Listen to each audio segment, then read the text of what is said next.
Hello friends, मेरा नाम शालू पाल है। इंग्लिश स्पीकिंग कोर्स की वीडियो ट्यूटोरियल सीरीज में आप सभी का स्वागत है। आज के इस वीडियो में हम सीखेंगे फॉर्म्स ऑफ वर्ब के बारे में। इसके पहले के वीडियो में मैंने आपको वर्ब के बारे में डिटेल में बताया है कि वर्ब किसे कहते हैं और वर्ब कुछ एग्जाम्पल से मैंने आपको एक्सप्लेन करके दिया है। आज के इस वीडियो में हम अलग अलग फॉर्म्स ऑफ वर्ब देखेंगे। ठीक है, कितने वर्ब कितने प्रकार के होते हैं। वर्ब यानी क्रिया, जो हम पहले सीख चुके हैं। अब क्रियाएं कितने कितने फॉर्म्स में एक्सप्रेस करी जाती है इंग्लिश में, वो हम आज के इस वीडियो में सीखेंगे। तो आइए सबसे पहले देखते हैं forms of verb. 3 forms of verb होते हैं according to time of action, यानी कि कब वो क्रिया हो रही है उसके according 3 basic forms of verb होते हैं। बेस फॉर्म, जिसे हम V1 कहते हैं, इसे हम फर्स्ट फॉर्म ऑफ वर्ब भी कहेंगे। पास्ट सिंपल फॉर्म, जिसे V2 फॉर्म कहा जाता है इंग्लिश में, और सेकंड फॉर्म ऑफ वर्ब भी कहते हैं। पास्ट पार्टिसिपल फॉर्म, इसे V3 कहा जाता है, यानी कि थर्ड फॉर्म ऑफ वर्ब। तो जैसे कि एक एग्जाम्पल के थ्रू मैं आपको ये तीनों फॉर्म समझाने की कोशिश करती हूँ। बेस फॉर्म, जैसे यहाँ पे गो लिखा है मैंने, गो, वेंट, गॉन, ये तीन वर्ब है जो हम किसी भी सेंटेंसेस में इंग्लिश में यूज कर सकते हैं। गो यानी होता है जाना, वेंट यानी होते हैं जा चुके, गॉन यानी होता है जा चुके थे। ठीक है, तो इस तरीके से ये जो 3 वर्ड है, गो, वेंट, गॉन, यहाँ पे गो बेस फॉर्म यानी हम ये सिंपल प्रेजेंट टेंस में यूज करते हैं, और वेंट जो होता है हम थोड़ा सा पास्ट टेंस में यूज करते हैं, और गॉन जो होता है हम एकदम ही पास्ट परफेक्ट टेंस में यूज करते हैं। गो जो है बेस फॉर्म ऑफ वर्ब है, यानी V1, वेंट जो है V2 पास्ट सिंपल फॉर्म, और पास्ट पार्टिसिपल फॉर्म गॉन। तो वेंट और गॉन ये दोनों वर्ड पास्ट टेंस में यूज हुए जाते हैं, तो इसीलिए ये दोनों पास्ट, जो वेंट है पास्ट सिंपल पास्ट टेंस में यूज होता है, और जो गॉन है वो पास्ट परफेक्ट टेंस में यूज होता है। तो इस तरीके से आप वर्ब के 3 फॉर्म हम देखेंगे कि क्रिया हो रही है, क्रिया हो चुकी है, या क्रिया होने वाली है। इसके अकॉर्डिंग जो टेंसेस और टाइम ऑफ एक्शन के अकॉर्डिंग ये V1, V2, V3 बने हैं। अब आपको ये तो समझ गया है कि ये 3 फॉर्म्स क्या है। इसी तरीके से और एक फॉर्म होता है, उसे हम कहते हैं VING फॉर्म, यानी वो भी वर्ब का फॉर्म है, उसे प्रेजेंट पार्टिसिपल कहा जाता है।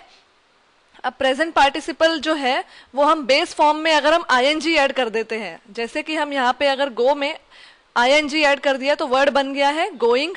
तो गोइंग यानी क्रिया चल रही है, तो चल रही है उस क्रिया को हम प्रेजेंट पार्टिसिपल वर्ब कहेंगे। तो इस तरीके से 4 फॉर्म ऑफ वर्ब होते हैं, base form, past simple, past participle, और एक फॉर्म होता है प्रेजेंट पार्टिसिपल यानी VING फॉर्म ऑफ वर्ब। तो यहाँ हमने देखे फॉर्म्स ऑफ वर्ब। आइए देखते हैं कैटेगरीज ऑफ वर्ब। अब on the basis of formation of past simple and past participle, verb is divided into 2 categories, regular verbs and irregular verbs. तो देखिए, हमने अभी जो 3 फॉर्म ऑफ वर्ब पढ़े उसमें जो 2 फॉर्म थे, past simple and past participle, इसके बेसिस पे भी 2 कैटेगरी बनती है वर्ब्स की। एक है रेगुलर वर्ब्स, दूसरा है इरेगुलर वर्ब्स। सबसे पहले हम देखेंगे रेगुलर वर्ब। रेगुलर वर्ब में जो verb past simple and past participle form ED लगाने से फॉर्म करता है, उस वर्ब्स को कहते हैं रेगुलर वर्ब।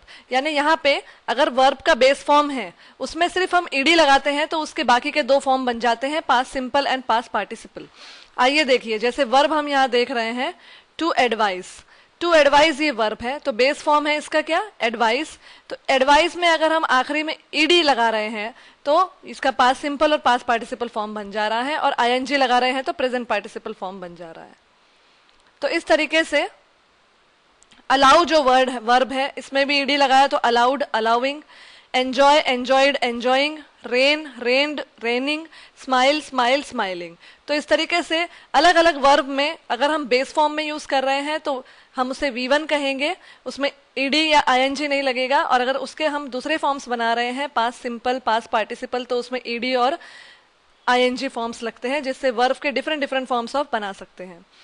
अब देखते हैं इरेगुलर वर्ब। अब इरेगुलर वर्ब में जिन वर्ब्स में ईडी या ING लगाने से उसके अलग फॉर्म्स नहीं बनाए जा सकते, उन वर्ब्स को इरेगुलर वर्ब्स कहा जाता है। Such verbs form their past simple and participle in different ways. For example, जैसे यहाँ पे देखिए बाय, बॉट, बॉट, तो यहाँ पे ईडी लगने से नहीं बने दूसरे फॉर्म, हमने HT लगाया, बाय, बॉट, बॉट, ईट, एट, इटन, तो इन वर्ब्स को हम इरेगुलर वर्ब्स कहेंगे। आइए कुछ एग्जांपल देखते हैं, जैसे नो का knew, known, knowing, go, went, gone, going, drink, drank, drunk, drinking, hold, held, held, holding, write, wrote, written, writing. तो इस यहाँ पे जो वर्ब है उस वर्ब में हमने अलग अलग वर्ड उसके बने हैं V1, V2, V3 फॉर्म में, इसीलिए उसे इरेगुलर वर्ब कहा जाता है। कुछ वर्ब ऐसे भी होते हैं जो सेम रहते हैं सारे फॉर्म्स में, यानी V1, V2, V3 या VING फॉर्म में सेम रहते हैं। जैसे यहाँ पे एग्जांपल देखिए, cut, shut, spread, put, read.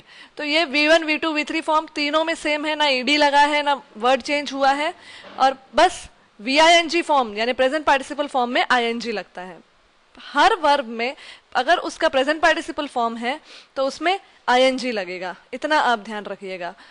बाकी V1, V2, V3 में रेगुलर इरेगुलर वर्ब्स होते हैं जो कि चेंज हो सकते हैं।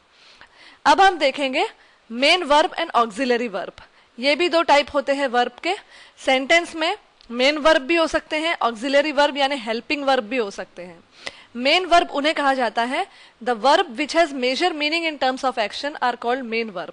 यानी कि अगर सेंटेंस में जो क्रिया को जो बिल्कुल दर्शा रहा है, जो मेन वर्ड है, उस वर्ड को मेन वर्ब कहा जाता है। जैसे कि आई राइट अ लेटर, यानी मैंने लेटर लिखा, तो राइट वर्ड मेरा यहाँ पे मेन वर्ब हो गया है। आई बाय वेजिटेबल्स, तो बाय वर्ड यहाँ पे वर्ब हो गया। आई ईट मैंगो, तो ईट वर्ड यहाँ पे वर्ब हो गया। अब ऑक्सिलरी वर्ब और हेल्पिंग वर्ब क्या होते हैं?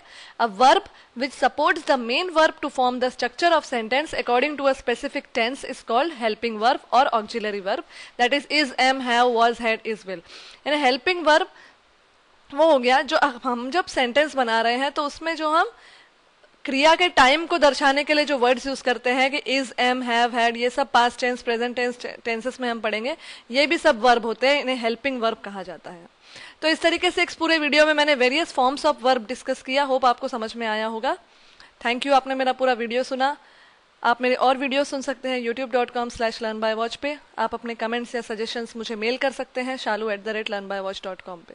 Thank you.